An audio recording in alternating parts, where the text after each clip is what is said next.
Hello guys, तपाईहरुलाई स्वागत छ मेरो च्यानल हिडन म्याथमेटिक्स मा। आज तपाईहरु नजिक म angle in the same segment theorem लिएर आएको छु, जसको एउटा प्रोसेसबाट म प्रुफ गरिसकेको थिए। त्यसैको अल्टरनेटिभ प्रोसेसबाट आज म थ्योरेटिकली प्रुफ गर्न गएको छु। हजुरहरु भिडियोलाई स्किप नगरिकन प्रत्येक स्टेपलाई ध्यानपूर्वक हेर्नु होला। थ्योरम हामी लेखिसकेका छौं। Angle in the same segment of a circle are equal. Given लेखौं ABCD is a circle with center O and angle ADB and angle ACD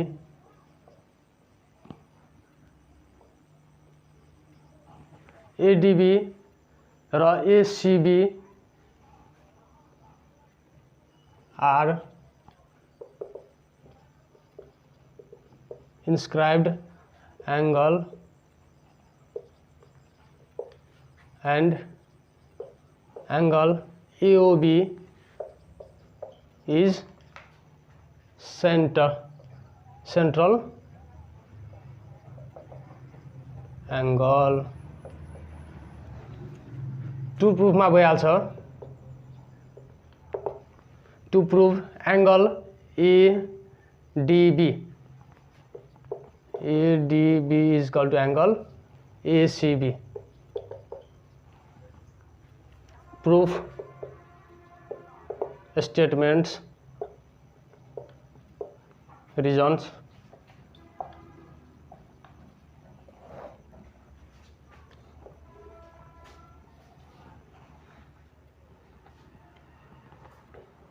हजुर भिडियोलाई स्किप नगरिकन प्रत्येक स्टेप हेर्नु होला र कतै कन्फ्युजन छ भने कमेन्ट गर्नु होला।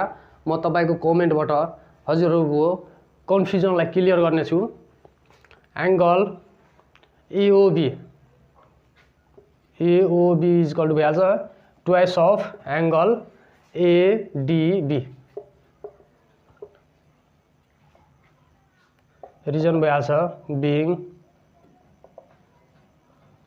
central angle is the double of inscribed angle standing on the same arc AB। यो सेन्ट्रल एंगल यो इन्स्क्राइब्ड एंगल को डबल हुन्छ किनभने यो एउटै आर्कमा स्ट्यान्डिङ छन्। दुईटै एंगल सेन्ट्रल एंगल र इन्स्क्राइब्ड एंगल दुईटै। अर्को भइहाल्छ angle AOB is equal to twice of ACB। यसको पनि रिजन लेखौं being central angle is the double of inscribed angle standing on the same arc AB। या कि रिजन एज 1 लेख्दा नि हुन्छ या कि रिजन नै लेख्दा नि हुन्छ, हजुरहरुको इच्छा। 3 नम्बर भइहाल्छ। यो AOB सँग यो पनि इक्वल छ र AOB सँग यो एंगल पनि इक्वल छ भने यो एंगल इक्वल टु यो एंगल भइहाल्छ। Angle ADB twice of angle ADB is equal to twice of angle ACB भइहाल्यो फ्रम स्टेटमेंट 1 and 2।